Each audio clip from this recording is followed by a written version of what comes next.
Hello and welcome to Greg's Channel 1. I am Greg and this is Channel 1.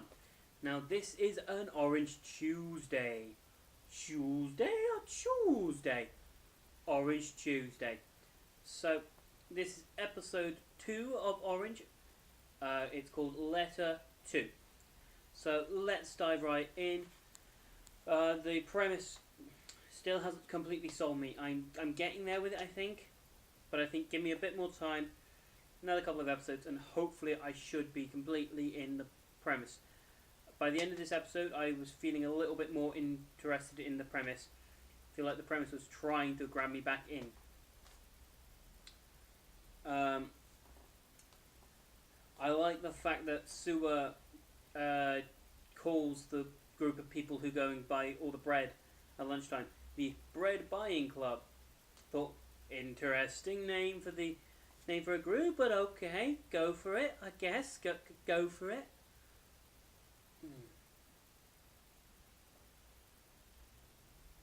Right, so you get all this where Naho's reading the letter and it says, she will say that she'll make lunch for Kakaru, and then she will change her mind and she'll regret it later. And we're constantly trying to work out why. And constantly, it's written very well, this episode, in the way that it gives you a little bit and then reels you in. Gives you a little bit, reels you in. And it did this very, very well.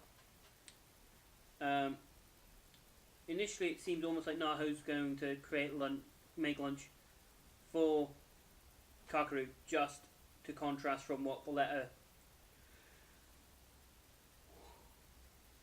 Naho from 10 years ago had done. But then by the end of the episode, you kind of think, oh, okay, it's a good thing that she's trying to build these bonds with Kakaru the way that she is. But I'll come to that a bit later on in the episode. So, I think Naho is probably one of the best characters in the show. She's so sweet. She's so lovely. I think she's definitely my favourite character at the moment. Kakaru, I like him. Wouldn't say he's one of my favourites. He's a character that's got a lot of room to develop. He developed a lot in this episode, though. I will give him that, especially towards the end. The last 10-12 minutes, he developed so much. Especially in the last 5-6 minutes, you got hit with everything and all this development, and you kind of went, wow. I'm loving the dynamic of the group. I think the group is great. I think the fact that everyone seems to get on and so on is brilliant. Although I do think that the letter... but the letter obviously is having an effect on Naho. That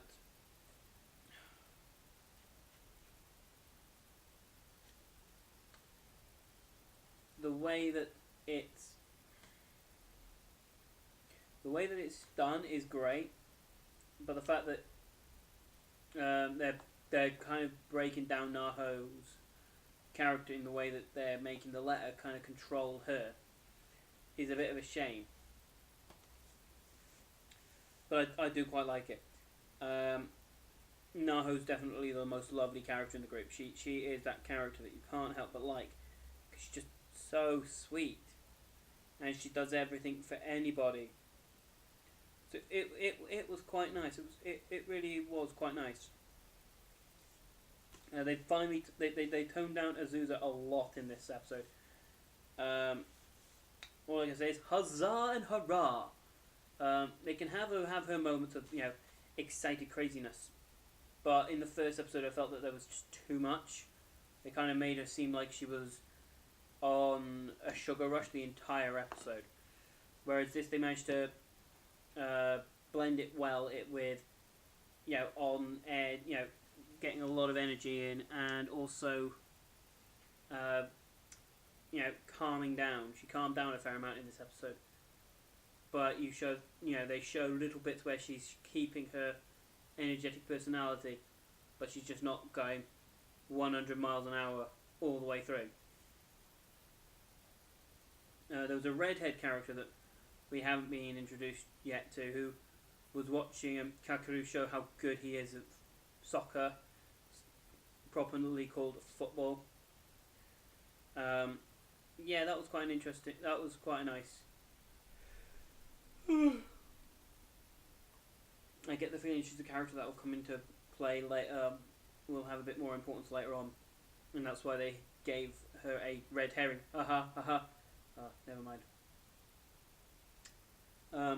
Yeah, it shows how good Suwa and Kakeru are at working together in football and as a whole, as a team and as friends, which was quite nice because it kind of highlights how accepting Suwa is and the fact that Kakeru feels accepted within the group and the group like him. And yeah, but I'm still not completely sold on the premise, but the premise has kind of changed my opinion a little by the end, and we'll get to that in a bit. Here's a couple of negatives that I got a big thing with. Chino, who is the girl with black hair, she's not been developed at all. She's bland as anything. Hell, even Hagita's got more, and he's having less screen time. He's got more development, and he's got less screen time than her. She gets a bit more screen time, but no development, no character, no nothing.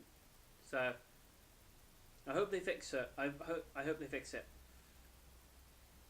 They give her a little bit at the end of the episode, but nothing that would be classed proper development, unfortunately. So hopefully they give her a bit of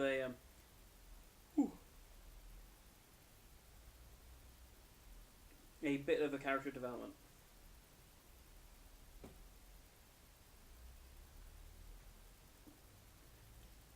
Sorry for all the yawning, guys. It's been a busy day. It's been quite rough. I'm trying to keep awake because obviously I've got to do this. I had to watch the episode and then make my notes and then obviously set up and so on. I feel like Naho, especially at this point, had not been developed too well.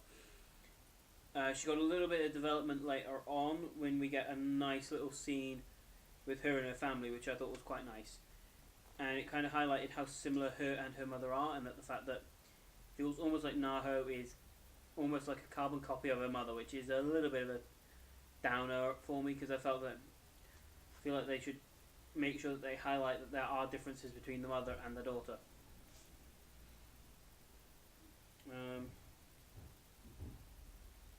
They slipped in a sports reference I was happy with. This comes after the Suwa Kakeru football scene where Suwa refers to himself as the Messi of Matsumoto. And I kind of went, oh, you're a bit big for Messi. Messi's about 6 foot. No, it's not even that. It's what, 5'1", 5'2" maybe? He's tiny. Yet Suwa looks like he's what, maybe pushing 6 foot. So he's the bigger Japanese ginger version, I guess you can say. We get a nice time demographic. I think that's the word, demographic. No, we get a nice graphic of time going past slowly. When Suwa's like, join the soccer team, please, please, please. And it takes Kakeru about 10 minutes to decide, okay, I'll join the team, but only on a provisional basis.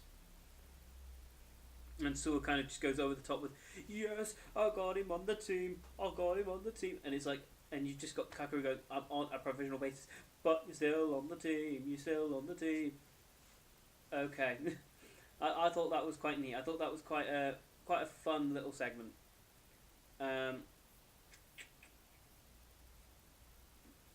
Something I want to ask any of you that watch: is mother zoned a thing where a woman acts too much like a mother, so she gets shoved in a mother zone rather than a friend zone? Because if that is a thing, then damn. If it's not a thing, then maybe we should see if that, maybe we should find out if that thing actually exists and see whether it can be actually listed as a thing, because Naho got so, and I'm going to use it regardless of anyone else. Naho got mother zoned badly. Kakeru kind of went, "Oh, you're just like a mother, you are." No, yeah, Kasua said, "Oh, you know all these mothery skills," and Kakeru went, "You're like a mother."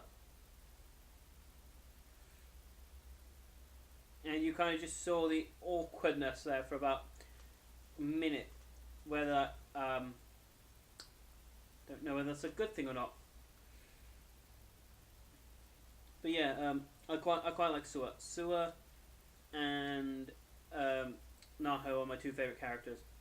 Kakeru, he's growing on me big time, and especially by the end of the episode, did I really like the guy as a character. We get, as I said, the issue between Naho and her mother being very similar. That kind of ruins the individuality of the two characters. So hopefully they make more of a distinction of the difference between the two. But you do get a lovely family scene with Naho and her parents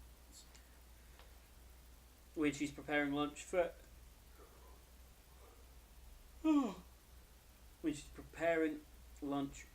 Kakeru. And then you get the awkwardness of her not being able to give Kakeru his lunch. And then he tries to help her, and I thought we had one of the most awkward scenes in the episode. Kakeru's like, "Oh, that looks heavy. Let me help you out." And in the bag, she's got the lunches, and Naho just reacts and just kind of freaks out a little, because obviously she's worried about the letter. She's worried about the fact that she can't bring herself to say, "Oh, I made you a lunch." She lashes out at him, and he kind of looks a little scared of her, because it's like, I was only trying to help. And you can see that this is something I thought was very nice. You can see that Naho was having that mental argument with herself of, "Oh, why don't you just speak to him?" But I can't do it. That then builds where you then eventually get my lovely bonding moment with Kakeru and Naho, and when Kakeru says, "Can I walk you home?" And you get this moment where they're just getting on really well, and Naho wants to give Kakeru this lunch, but she hasn't got the courage. And then they start asking questions of each other to try and get to know each other. And then Naho asks Kakeru why he was absent for 2 weeks. And then we find out why. Kakeru's mother passed away after committing suicide on the day of the opening ceremony. So he went home after being with everybody and found his mother dead. And that was done well, especially the dialogue for it. And the voice actor really portrayed it with enough sadness to the voice that it seemed almost like he tried, like Kakeru had tried to avoid thinking about it. Top notch writing this episode. It was really, really strong. I was very impressed. And and then it goes on to them separating for the day after she gives him the lunch, which was quite nice. And then Naho reads the last part of the letter, and it says, "Kakeru passed away after being involved in an accident. We all have regrets because we know that he could have been saved. Save Kakeru. Don't let him die the way that he did in my time." And you just see Naho getting upset. End of episode. Now, I thought this was a lot better than the last episode, and they kind of tried to iron out a lot of the issues that they had in the first episode, which I was very, very impressed with. So I rate it at a 4.3 out of 5. So it's getting there. It's a massive improvement on 3.5 out of 5. So yeah, I hope that it can keep this up. Anyway, I hope you enjoyed this review, and stay with me for the rest of these Orange Tuesdays. Also, keep an eye out for my video that will come out on Thursday for my Monster Thursday. Monster Thursday. That was really bad. That was weird. Anyway, I hope you enjoyed the video. If you did, give us a like. You can click subscribe, which is that side or that side. One of the two. You can click subscribe there, and you can subscribe to the channel. You can click the bell if you really want to know when my next videos come straight out. Leave your thoughts and opinions in the comment section below. So if you really like the video, and maybe you think I'm not rating it high enough, or maybe you think I'm rating it too high, let me know what you think. Who's your favourite character? Tell me all these fun things, and we'll see what we can do. I'm hoping to do a top 10 list over the next week or so. So hopefully I can get some of that stuff done. Anyway, have a nice day. Speak to you soon, guys, and cheers. Goodbye.